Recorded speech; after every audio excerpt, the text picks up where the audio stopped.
versus Nigerian, football arena, powered by supporting NPL. I have here with me Emeka, and then I have thank you very much. Along there. Talking about Sunday Oliseh, the Super Eagles coach. How good has he been to the current Nigerian squad?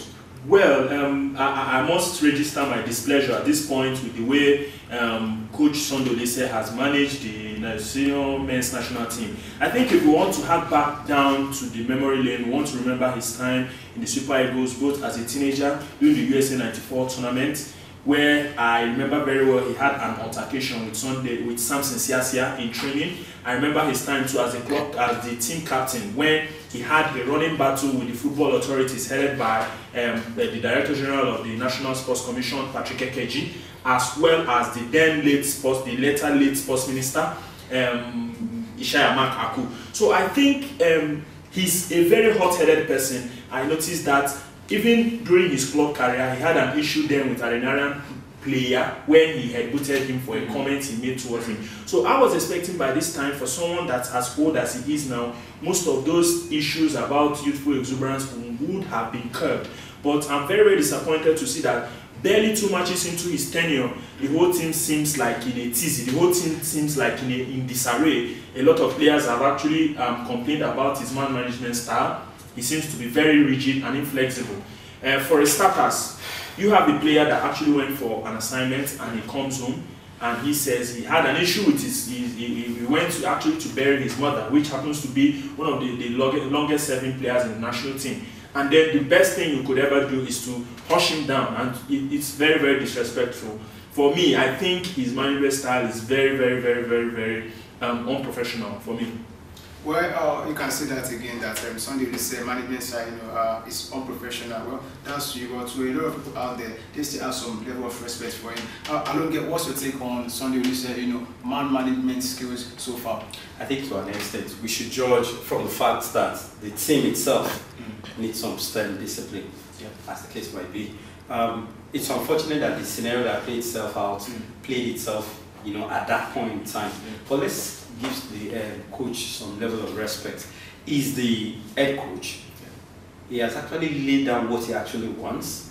It's left for the team, the players in the team to show some respect. Well, I beg to disagree at this point, because I would want to chip in at this point that if you notice the things that happen in most of these national teams in Europe, you notice that a lot of players, the Nigerian national team of class. Don't compare Nigeria to any team in Europe. Don't forget that most of these players, they play in Europe, so you cannot excise what happens in Europe from what's happening in national team. Sorry, are you judging based on? No, I'm not judging based on. These are the things you actually have to bring into consideration when you are talking about an issue this sensitive. You have players out there in European teams, both in the national teams and in the club side. These players earn a whole lot of money, they have big egos, but these managers, their abilities to win the matches not only lie in their tactical savviness, but lies in their ability to manage the egos of these players to form a collective. Football is a team collective. I think personally I'm not impressed with the way Sunday Oliseh has gone about the task of building a team ethic that will ensure that this team comes out with something, a fighting spirit that will enable them win matches. I think, for crying out loud, one of the best keepers currently in world football right now is Vincent Enyama. You can give that to him any day, anytime. He has paid his dues in the national team. He deserves some respect. For any reason whatsoever, he might make any infractions, but you have to give that benefit of doubt. So are you telling me right now that the coach should not express himself? No, we definitely have to express himself. Let me continue now. I want to say at this point that the coach, his prerogative is to bring his players together. That's your own assumption. That's what we get things wrong. It's not an assumption. If you notice great things, the ability of the coach to bring his players close to him, making them actually want to play for him, is the hallmark of a great coach. You have a coach like Clemens Westerhoff. When he managed the Super Eagles, you will find out that most of the players actually wanted to play for the national team. Everybody were on their toes. He didn't start on the rosy ground for Westerhoff. He did. Don't forget the national. We played Cameroon in the last game or the qualifiers of the 1990 World Cup, where he came in to replace the German Manfred Müller. It was evident from that point that the Super Eagles meant business, because if you watch that match in Yaoundé, a lot of players, actually a lot of the fans of Cameroon actually came to congratulate players like Aloyago, who was Aloyago or David Ngodika, who actually was the man of the match in that game, even though Nigeria lost that game. What I'm trying to Sorry, can I ask you a question? Can you vouch for the commitment of all the players in the national team at this point? You cannot vouch for them. Yeah. But basically, don't forget that it is the coach spirit that is move forward. Let's talk about Vincent Eyama. Recently, he left the Super Eagles, unceremoniously by quitting international football. Akinzo, I think I'll stick with you, on this one.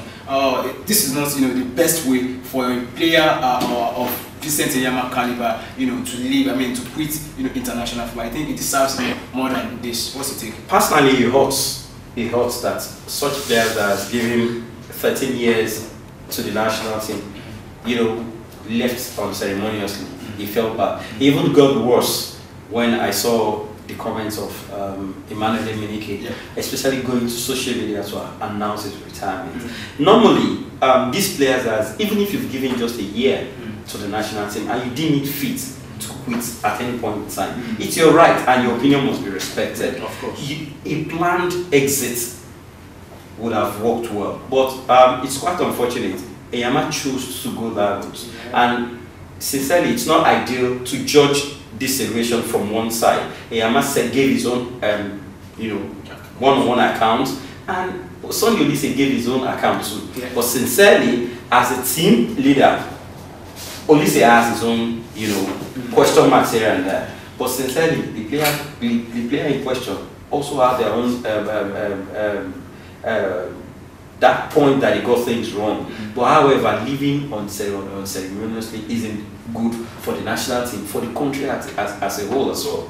Well, in the current Super Eagles squad, it's like a season of players retiring, from the senior national team. After Vincent Eyama left, another player who was the top scorer at the last AFCON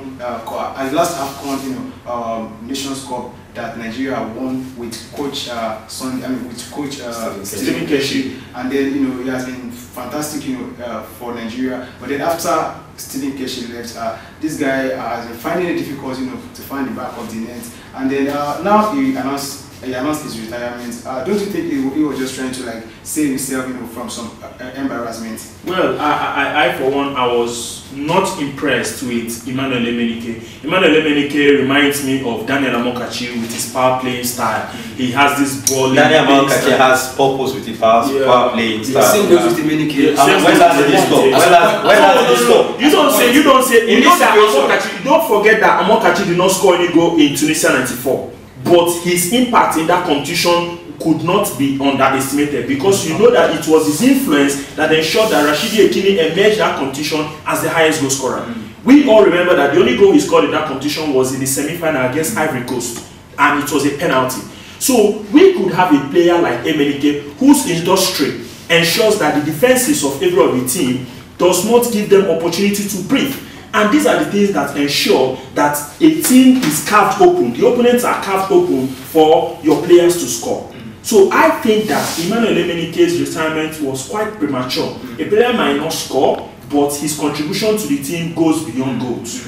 I don't think we should argue over this. The player has the right to his own opinion. He decided to call it quit after 5 years. Out of that 5 years, he's not been able to hit the back of the net for almost 24 months. It's huge. It is, but I think I still maintain it's just like the issue of Brownie Day. We all know a lot of people were actually against Brownie. He left England straight to Greece and he has hit the back of the net. But when I talk about Brownie Day, I mean in the national team. Yeah. I remember very well that a lot of people criticized him for his role in the Confederations Cup, because we did not have any striker at that point in time. And when Brownie Day came in that competition, he was expected to spearhead the attack. But at that point in time, it wasn't clicking for him.